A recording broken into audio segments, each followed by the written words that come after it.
Warahmatullahi wabarakatuh.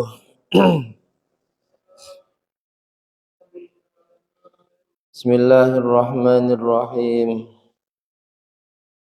Binniyati liridha'illah wa li husuli syafa'ati Rasulillah sallallahu alaihi wasallam wa li qadha'i hawaijina wa hawaijikum min hawaijid dini wad dunya wal akhirah.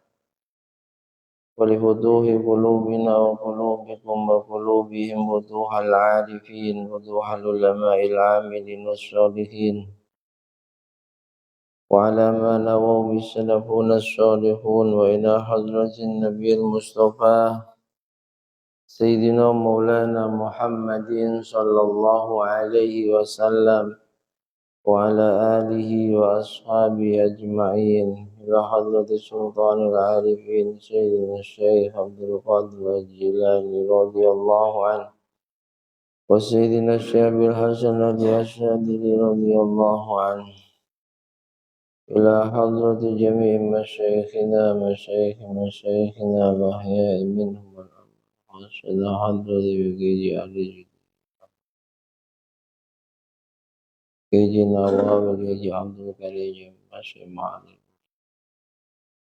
وألف الكتب التي تعلمناها وعلمناها إلى حضرة سيدنا الإمام محمد بن إدريس الشافعي والسيد الشيخ الأئمة الأربعة المجتهدين رضي الله عنهم إلى حضرة سيد الشافعي عبد الله محمد بن عبد الرحمن الدمشقي رحمهم الله وأجركم الله. الفاتحة.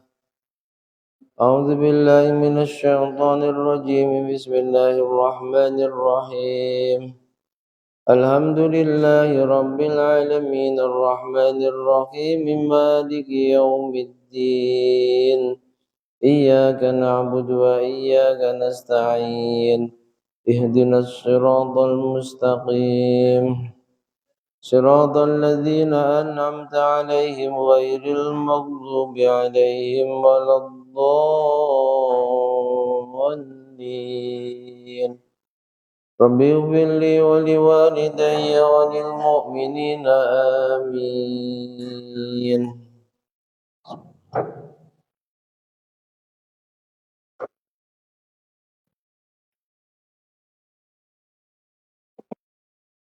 Alhamdulillahi Rabbil Alamin. Wabihi nasta'inu ala umuri dunya waddin. Wassalatu wassalamu ala ashrafil anbiya'i wa imamil mursalin Sayyidina wa maulana Muhammadin wa ala alihi wa ashabihi ajma'in. Subhanaka la ilma lana illa ma 'allamtana innaka antal alimul hakim. Rabbi shrah li sadri wa yassir li amri wahlul 'uqdatam min lisani yafqahu qawli. Amin. Amma ba'd.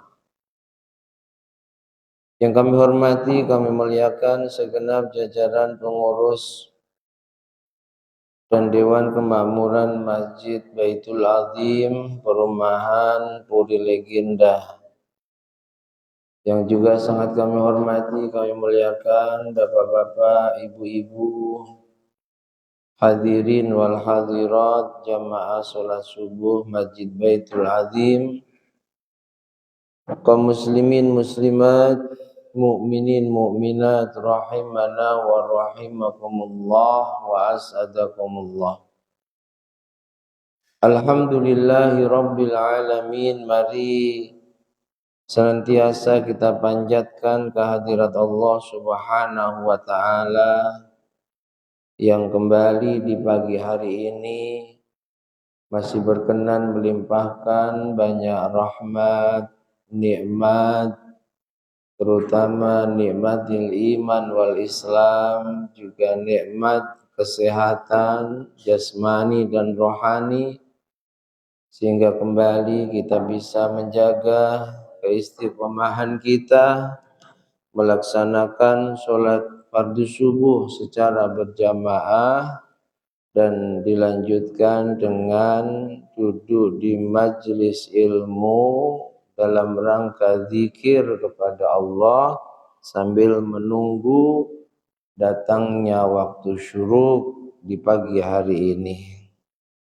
Mudah-mudahan Allah ridha pada perkumpulan kita ini dengan segala kekurangannya, menjadi perkumpulan yang istiqomah, yang benar-benar membawa barokah, manfaat, juga maslahah untuk agama, dunia dan akhirat kita. Amin amin Allahumma amin.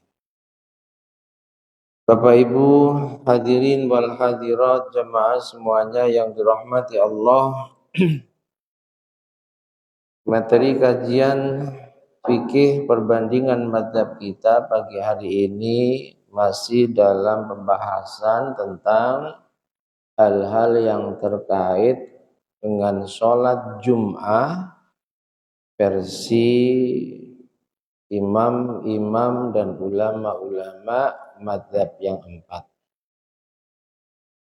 Bismillahirrahmanirrahim. Qala al-muallif rahimahullahu ta'ala wa nafa'ana bihi wa bi ulumihi wa bi asrarihi wa bi anwarihi fid dharaini amin. Faslun wala tasihul jum'ah illa fi waqti zuhri inda salasah. Wa qala Ahmad bil jawaz qabla zawal. 3 mazhab berpendapat bahwa sholat Jum'ah itu wajib dilaksanakan di waktunya sholat duhur. 3 mazhab. Mazhab Hanafi, mazhab Maliki, mazhab Syafi'i. Mazhabnya Imam Ahmad bin Hanbal membolehkan pelaksanaan sholat fardu Jum'ah sebelum tergelincirnya matahari, sebelum masuknya waktu duhur. Makanya kalau kita sedang umroh, perhatikan setengah jam sebelum masuknya waktu duhur itu sudah khutbah, baik di Mekah maupun di Madinah.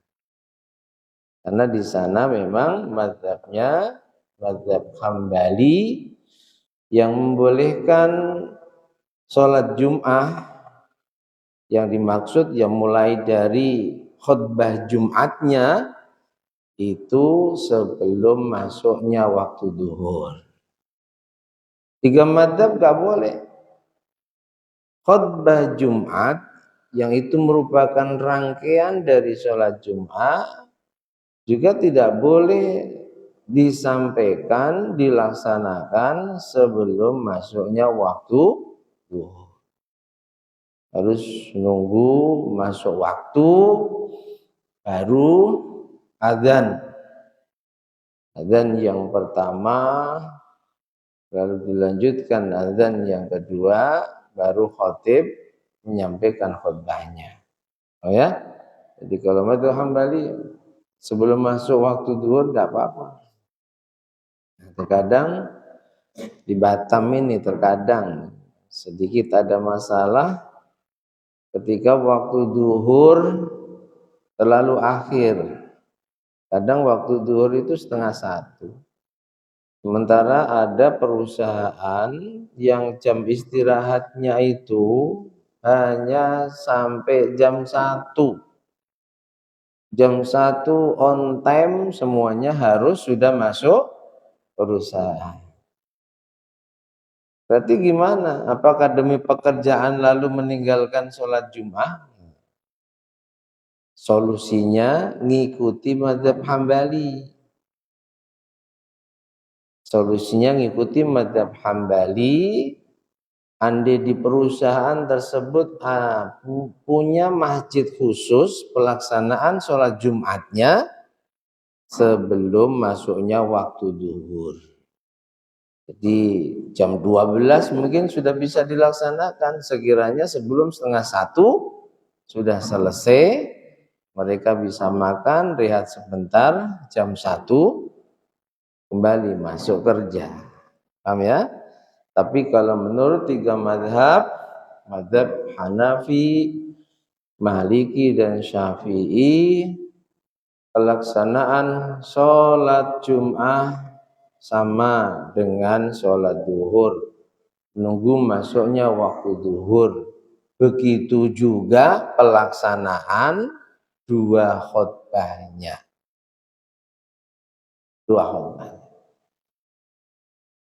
Walau syara'a fil waqti wa maddaha hatta kharajal waqtu atammaha zuhran inda Syafi'i.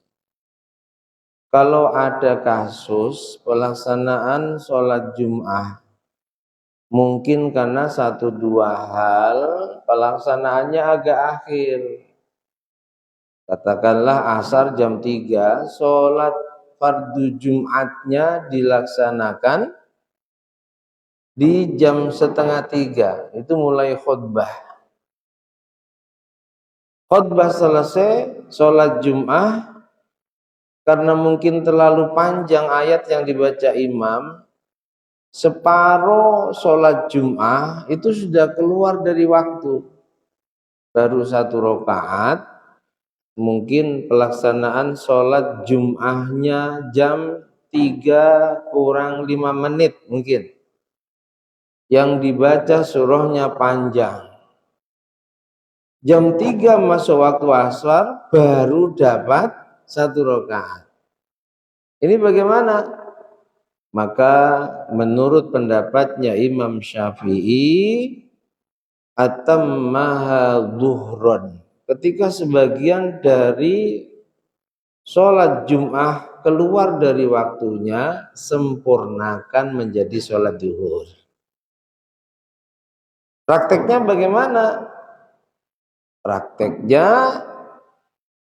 menjadi 4 rakaat. Meskipun niat awal sholat Jum'ah 2 rakaat. Paham ya? Tapi ini sepertinya nggak mungkin terjadi kalau di Batam.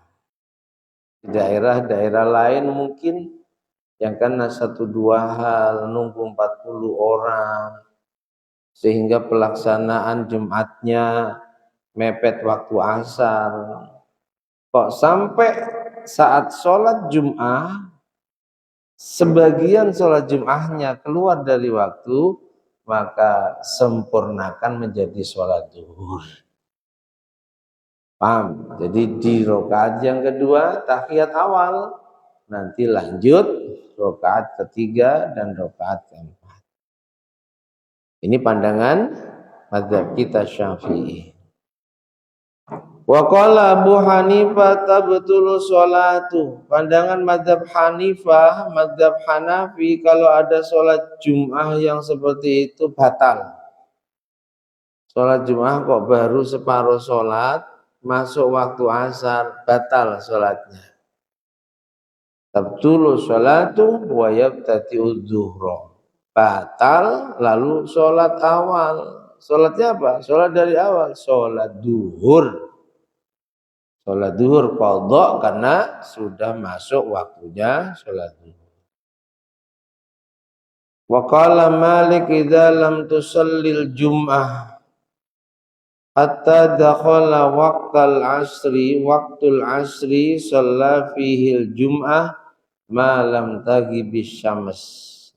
Kalau pandangan Imam Malik, ketika sholat Jum'ah tidak dikerjakan sampai habis waktu duhur, masuk waktu asar, kata Imam Malik, maka tetap yang dikerjakan di waktu asar adalah sholat Jum'ah. Selama belum maghrib, kata mazhab Maliki, maka tetap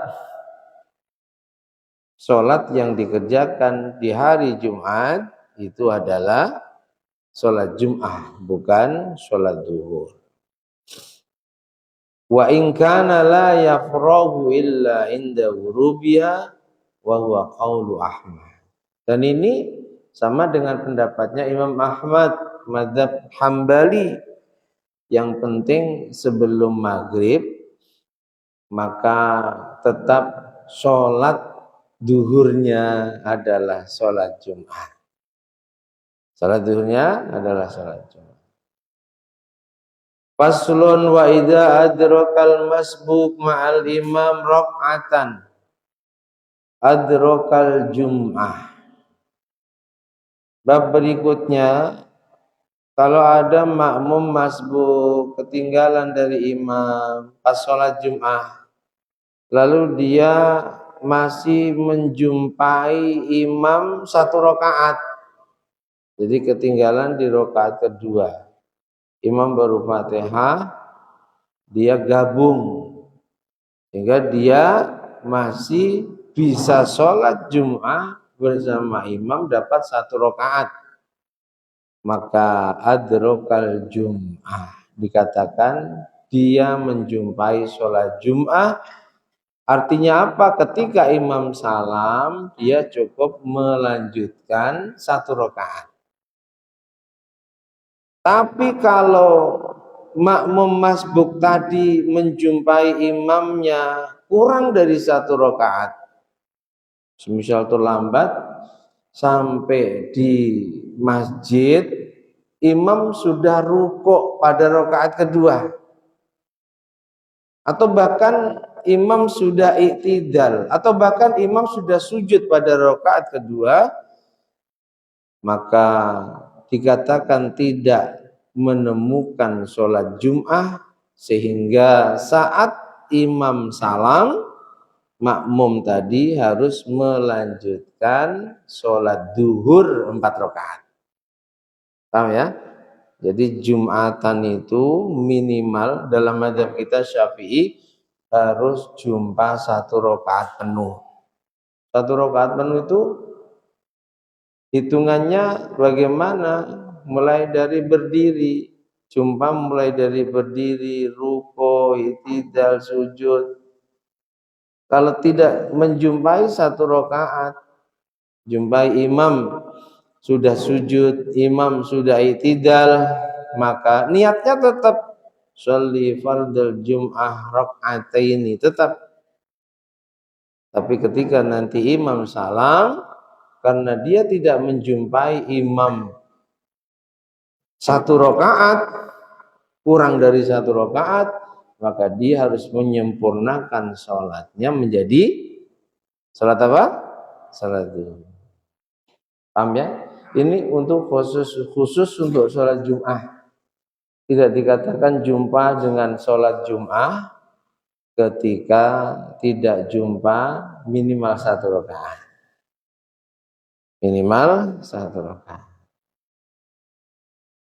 Makanya dulu saat kita nyantri ya, itu banyak yang karena tahu ilmunya itu terkadang sengaja sholatnya itu masbuk atau sholat dari awal, tapi ketika sudah bersama imam 1 rakaat dari awal bareng nih, wow, setelah sujud saat naik dia langsung mufaroqoh, kebut, terus salam, pulang balik ke kamar.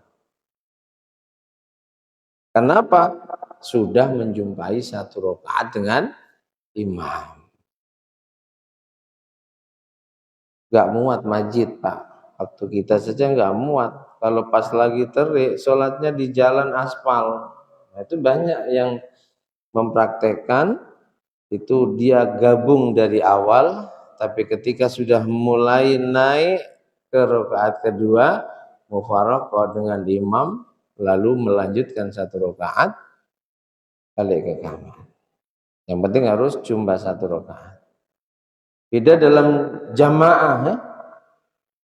Kalau dalam jamaah kita dikatakan jumpa dengan jamaah meskipun jumpanya Meskipun jumpanya itu imam sudah salam, kita lambat, imam sudah tahiyat akhir, lalu kita takbir langsung duduk, baru duduk imam sudah salam, kita tetap dikatakan jumpa jamaah. Artinya keutamaan jamaah, pahala jamaah kita dapatkan. Yang penting sebelum imam mengucapkan huruf mim pada salam pertamanya, kita sudah gabung. Meskipun saat kita gabung, kita belum sempat duduk.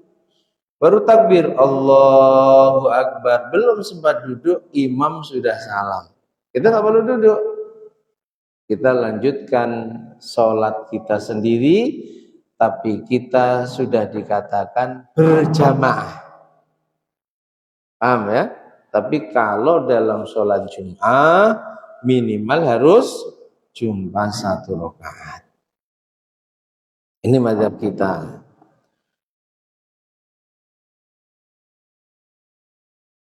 Auduna fala bal yusalli zuhran arba'in da Malik wa Syafi'i wa Ahmad.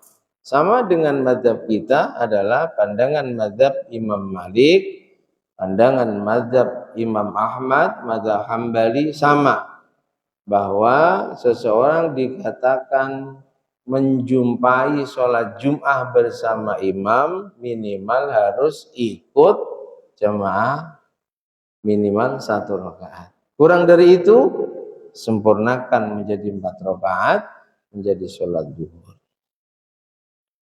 Wa qala Abu Hanifah yudrakul jum'ah bi ayyi qadrin adrakahu min sholatil imam.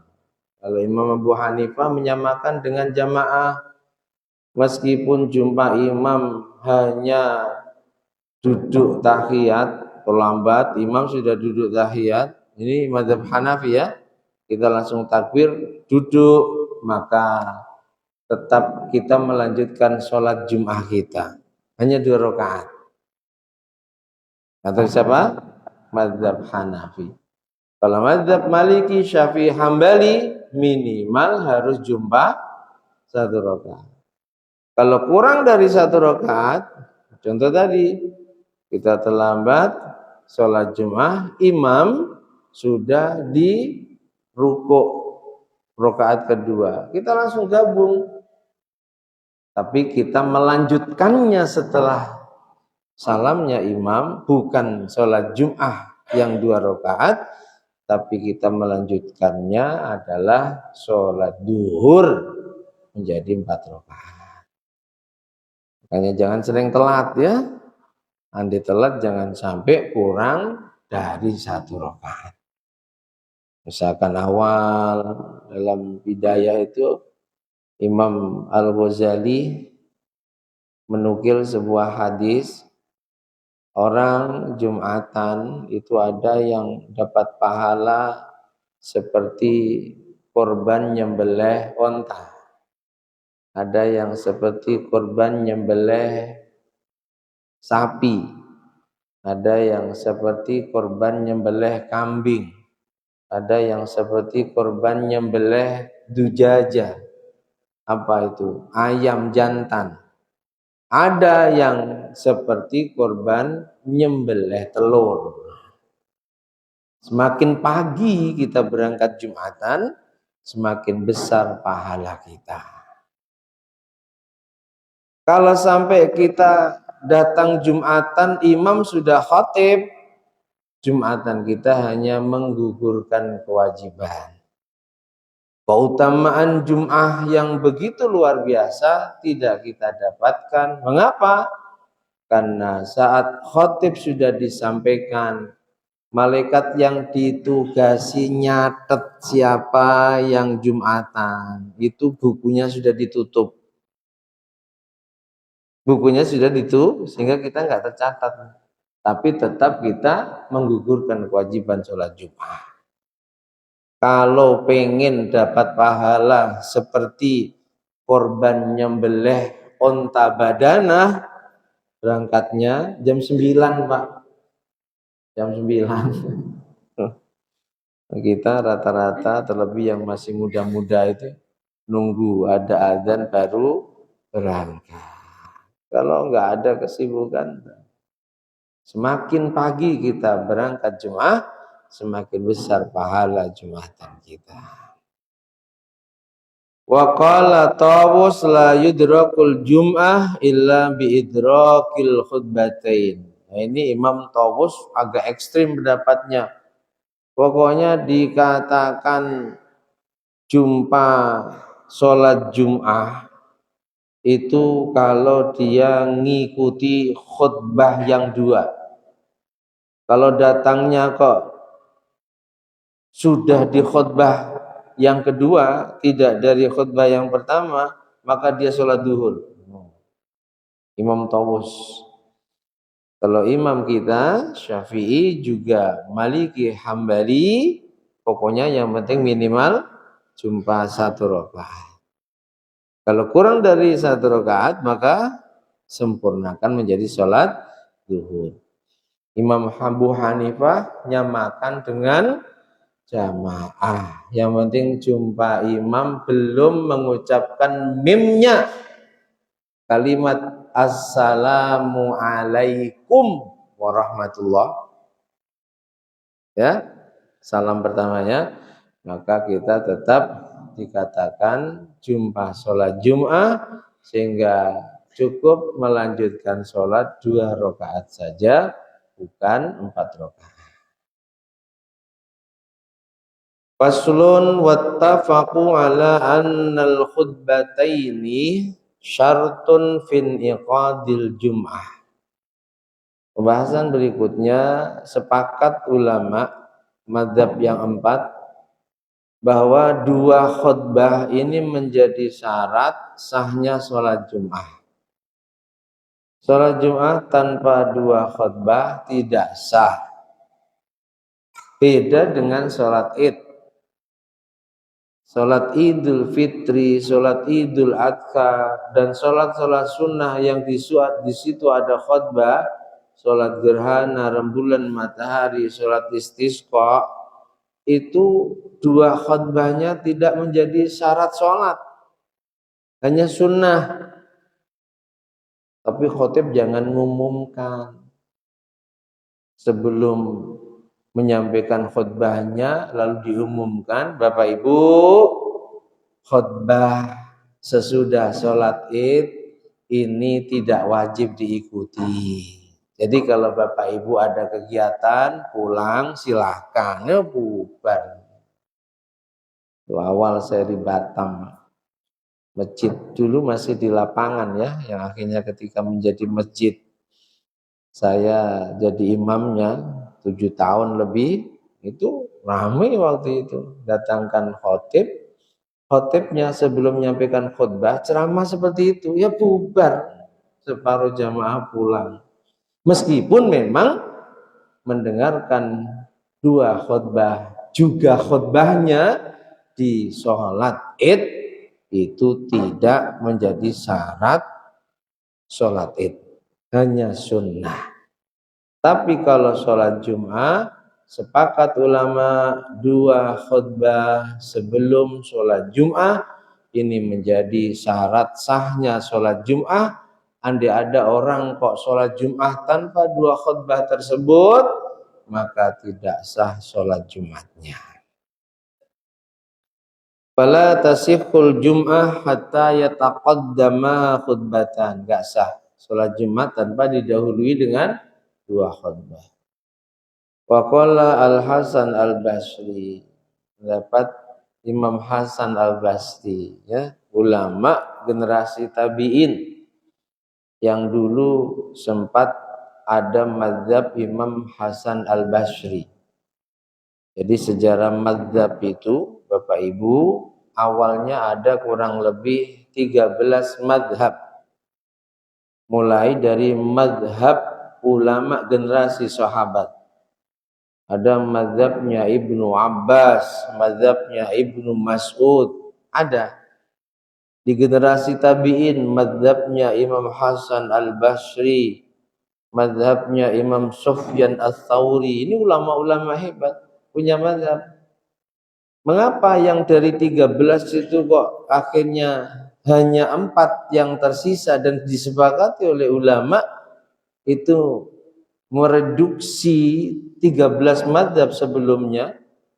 Karena selain yang 4 ini Bapak Ibu, mazhabnya tidak mudawwan, mazhabnya tidak terkodifikasi, mazhabnya tidak terbukukan dengan rapi sebagaimana mazhabnya Imam Abu Hanifah, mazhabnya Imam Malik, Imam Syafi'i, Imam Ahmad.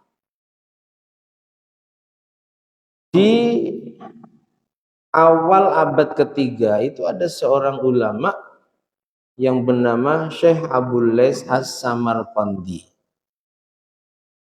Karyanya banyak. Kami saat ini masih mengkaji 2 karya beliau. Satu Tambihul Ghafilin di Masjid Al-Ikhlas tiap malam Selasa, yang 2 Bustanul Arifin di majelis kami Raudhatul Jannah. Ini ulama-ulama mengomentari kealimannya Syekh Abul Lais As-Samarqandi dalam bidang fikih itu jauh lebih alim daripada Imam Abu Hanifah. Tapi mengapa mazhabnya akhirnya hilang? Karena Imam Abul Lais As-Samarqandi itu mazhabnya tidak terbukukan. Secara pribadi beliau tidak punya karangan fikih versi Abul Lais. Begitu juga murid-muridnya beliau tidak ada yang berinisiatif ngarang kitab fikih khusus pendapatnya Imam Abul Lais As-Samarqandi. Imam Abu Hasan Al-Asy'ari enggak punya kitab. Murid-muridnya pun juga enggak ngarang kitab khusus penjelasan fikih secara urut dari Imam Hasan Al-Basri. Begitu juga sahabat Ibnu Mas'ud, sahabat Abdullah bin Abbas. Makanya tinggal 4 mazhab karena mulai dari Imam Abu Hanifah tersusun rapi mazhabnya, Pak. Kalau bahas fikih semisal syarat rukunnya sholat terbukukan. Begitu juga Malik, Syafi'i, Hambali. Dan selain dari imam 4 ini diakui atau tidak, meskipun ulama-ulama selain beliau berempat juga punya karangan kitab, setelah diteliti pendapatnya, tulisannya itu jiplak pada pendapat dari salah satu mazhab yang 4. Sehingga mayoritas ulama kalau bicara fikih rujukannya hanya boleh pada salah satu dari 4 mazhab. Itu sejarah. Jadi dulu ada mazhab Sufyan Ats-Tsauri. Dulu ada mazhab Daud Al-Dhahiri, orang alim itu.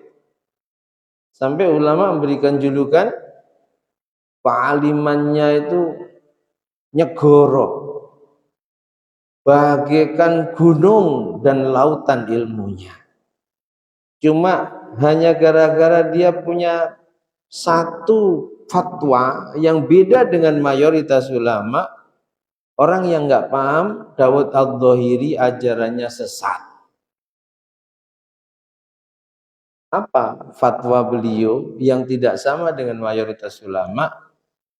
Beliau membolehkan nikah tanpa wali, tanpa saksi. Jadi kalau kita jumpa perempuan entah di mana, lalu kita yakin dia bukan istri orang, dia ijen, dia masih sendirian, entah janda atau gadis, lalu kita bawa uang 50.000, kita katakan padanya, "Dek, aku nikah kamu ya, ini maharnya 50.000. Lalu dia jawab, "Ya Bang, siap." Jadi tanpa ada wali dan 2 orang saksi. Itu pendapatnya Imam Daud Al-Dhahiri. Hanya itu saja sebenarnya yang berbeda. Kalau selainnya sama, kealimannya luar biasa. Karena pendapat yang nyeleneh itulah akhirnya banyak yang mengatakan ajarannya, karena nggak tahu ya, ajarannya ini sesat. Padahal beliau punya murid yang luar biasa alim yang melanjutkan madhabnya, namanya Imam Ibnu Hazm. Ya, Ibnu Hazm. Ini sejarah tentang madhab. Mengapa kok sekarang hanya 4 madhab saja? Ya karena selain dari ini semuanya merujuknya kepada salah satu dari 4 madhab. Mengapa dulu kok yang ada 13 madhab akhirnya tidak dipakai? Sebab tidak mudawwan, tidak terkodifikasi madhabnya, tidak tersusun rapi dalam sebuah kitab sebagaimana madhab Hanafi, Syafi'i, Maliki, Hambali. Hanya semacam menurut pendapat Imam Hasan Al-Basri begini, tapi enggak ada dari beliau ngarang kitab atau inisiatif dari santri-santri beliau yang ngarang kitab menjelaskan tentang madhab gurunya, entah itu Hasan Al-Basri, Sufyan Ats-Tsauri, atau di zaman sahabat Ibnu Mas'ud, Ibnu Abbas, enggak ada. Ya. Jadi kita harus paham mengapa sih harus 4 madhab? Kok nggak bisa kalau fikih itu selain dari situ? Nah, sejarahnya begitu. Kalau dalam pandangan Imam Hasan Al-Basri, 2 khutbah sebelum Jum'ah sunnah. Wala budda minal ityan, dan yang perlu dipahami khutbah itu ada rukunnya. Rukunnya harus dibaca dengan bahasa Arab. Kalau isi khutbah silakan, bahasa Jawa, bahasa Indonesia silakan. Makanya kalau di pesantren kami itu khutbah plus sholat Jumat paling lama 10 menit. Paling lama itu.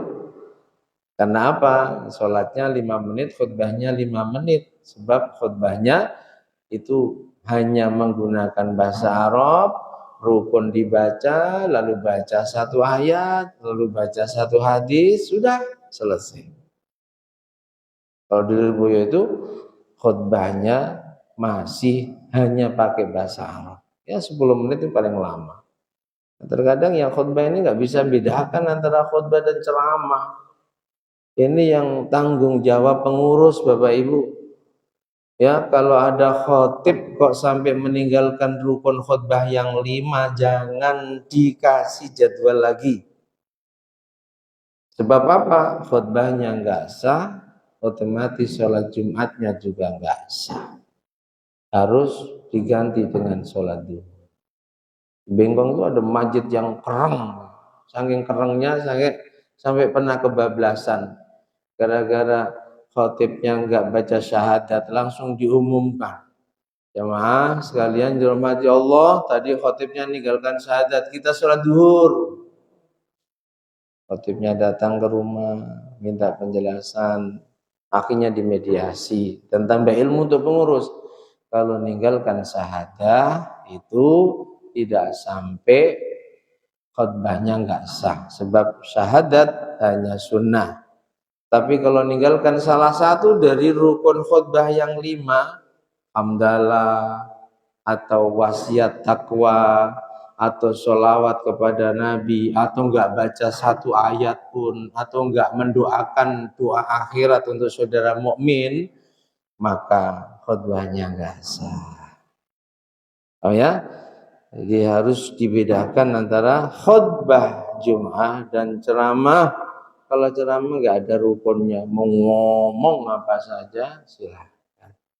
Dan Nabi itu di antara sunnah beliau yang agung dan mulia dalam pelaksanaan sholat Jum'ah, Nabi itu wa yutilus sholat wa yaqsurul khutbal jumu'iyah. Yang biasa baca Maulid Al-Barzanji, rawi sebelum rawi terakhir, menceritakan tentang kebiasaannya Rasulullah. Nabi kalau sholat Jum'ah yutilus sholat, sholatnya yang panjang, wa yaqsurul khutbal jumu'iyah, khutbah Jumatnya pendek. Nah, sekarang banyak yang Sholatnya buru-buru, yang dibaca qul ya qulhu. Khutbahnya setengah jam. Itu ikut siapa? Paham ya? Itu khutbah Jumat. Nah, ini materi kita pagi hari ini ya, tentang hal-hal yang terkait sholat Jumat dalam pandangan 4 mazhab.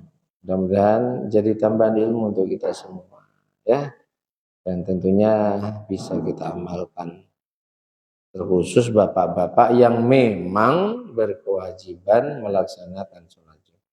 Amin Allahumma. Wallahu a'lam bishawab. Al-Fatihah.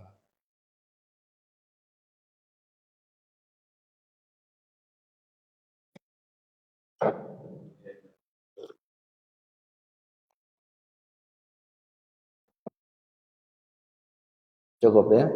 Ada pertanyaan? Ada. Assalamualaikum warahmatullahi wabarakatuh. Salam. Ini di dalam artikel ya.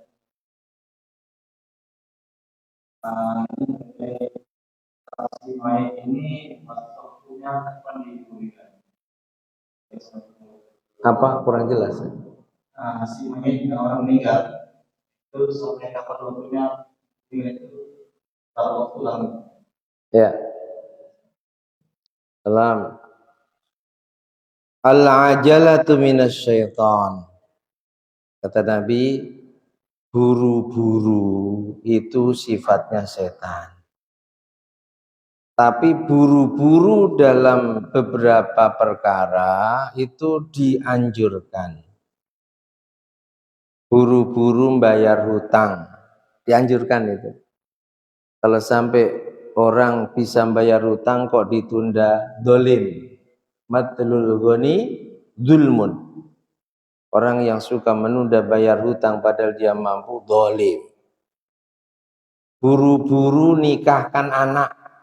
Kalau sudah ada pasangan dianggap mampu, langsung nikahkan. Jangan tunda-tunda. Dan buru-buru ngurus jenazah. Kalau enggak nunggu sesuatu yang begitu penting, segera laksanakan fardu kifayahnya. Sangat dianjurkan. Tapi kalau ada sesuatu yang penting, terlebih pentingnya itu untuk umat, boleh ditunda. Kalau hanya meninggalkan anaknya yang jauh, apalagi di desa kami itu pernah kejadian, makanya setelah itu tidak ada ngurus jenazah. Mohon maaf kalau di Batam kita berkali-kali diminta ngurus, ada daerah-daerah tertentu yang memang meskipun lama nunggu anaknya jumpa dengan mayit, kan ada ya. Dan parahnya lagi, bukan kok mayat itu segera dimandikan, dikafani, nunggu dalam keadaan dikafani. Tidak dimandikan sebelum anaknya datang. Itu kita pernah itu. Padahal meninggalnya itu subuh tadi. Nunggu datangnya anak sampai nanti malam. Baru dimandikan. Itu nyeksa mayat, Pak. Yang biasa ngurus jenazah, perhatikan ya.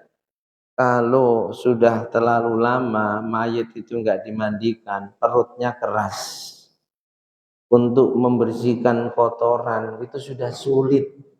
Tapi ketika baru meninggal, lalu diurut, dibersihkan lunak, kotoran bisa tuntas keluar. Andi nunggu, karena mungkin tradisi daerahnya, itu nunggunya mayat sudah dalam keadaan dimandikan, dikafani. Kalau keluar kotoran, tinggal nyebokin saja pakai tisu atau pakai kapas.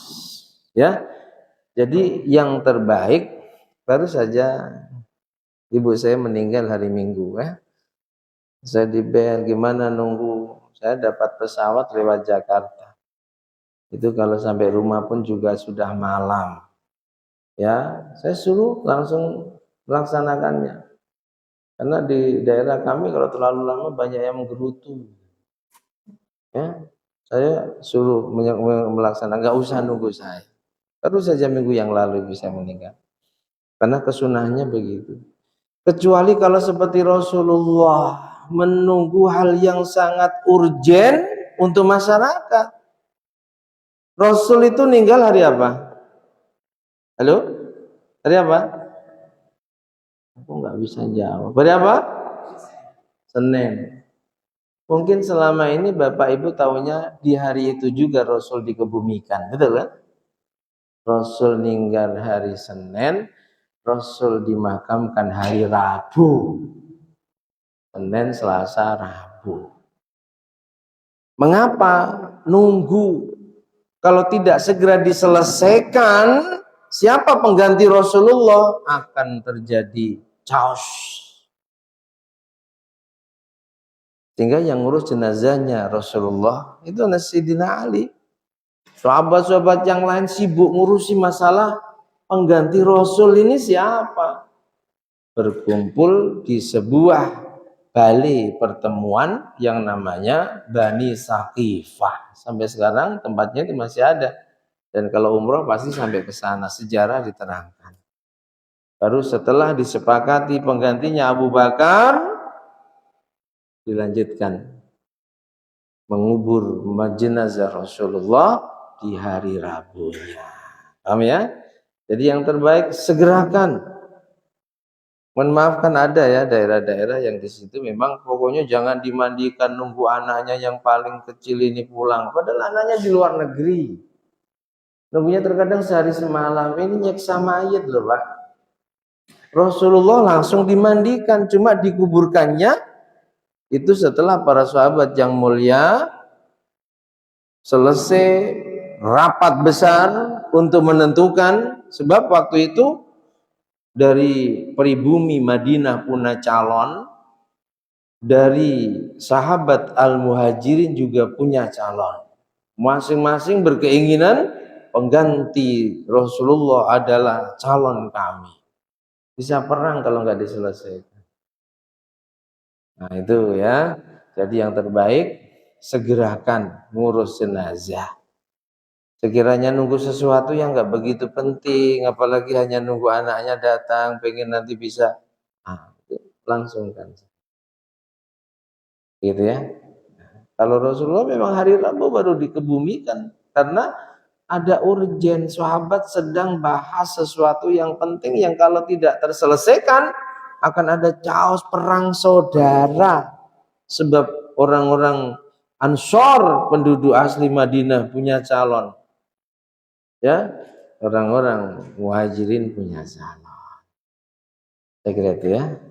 Cukup? Hah? Ada?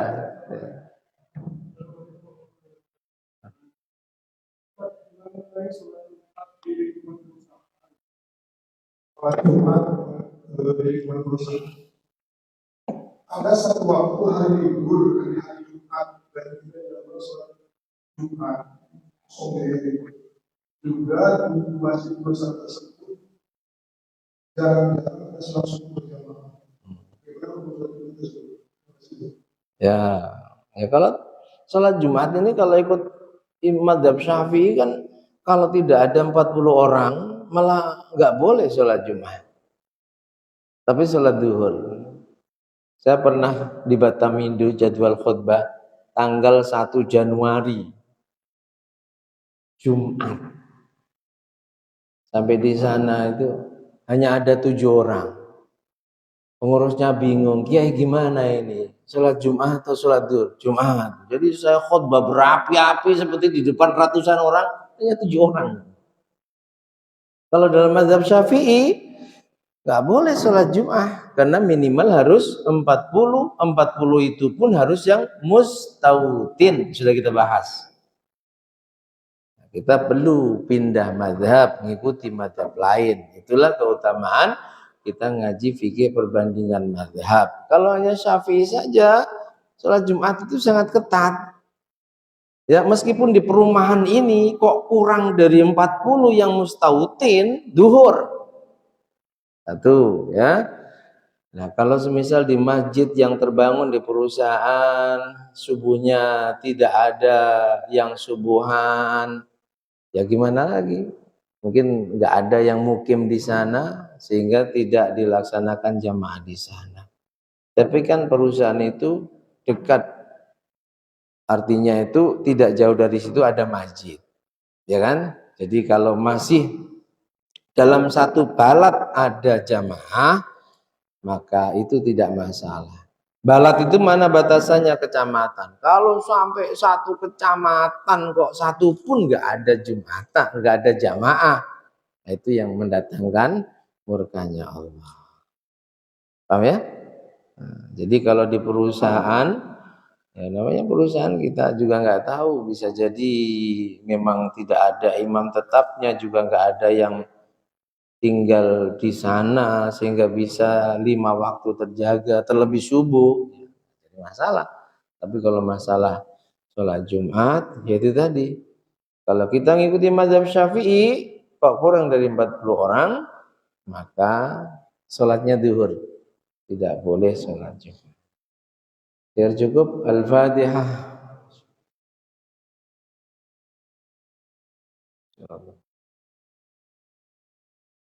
Bismillahirrahmanirrahim. Alhamdulillahi rabbil alamin. Allahumma shalli wa sallim ala sayyidina Muhammad wa ali sayyidina Muhammad.